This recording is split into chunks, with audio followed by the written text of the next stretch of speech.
Okay, so there are three common types of web hosting available to you. The first type is shared web hosting. Shared hosting is like living in an apartment building. Shared hosting is a relatively cheap form of hosting where most websites live. Like an apartment, it often comes with all the necessities like WordPress hosting, web builders, email clients, etc. But like a real apartment building, the trade-off is that you share the facilities with many other people. What you do in your apartment could affect other tenants or other websites. And like surges in web traffic, parking spaces will be hard to find.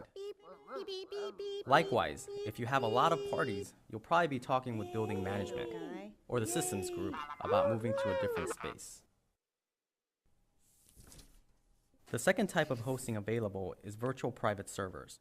Like a townhome versus an apartment, a VPS is bigger and gives you more control than a shared hosting account. With a VPS, you have control over nearly everything inside your walls, but you share the property and certain services like processor usage with others. You can now add walls and install whatever furnishings you like. For example, music streaming software for running a radio show, assuming it all fits in your space. So it's much more flexible than shared hosting. The walls are thicker than in an apartment, and there are fewer residents on the property. And throwing a bigger party or having lots of web visitors is easier.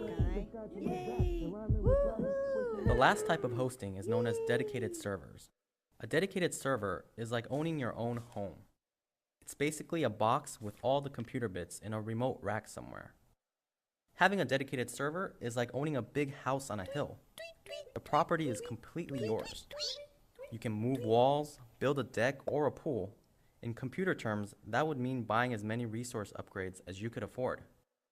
You can even hold parties as big as you want, but once again, assuming you have the road and parking to handle it. That's like making sure you have the bandwidth from your ISP or internet service provider to cope with your massive amounts of visitors. But be careful, you'll have to stay within the laws, or those dreaded sysadmins will show up again.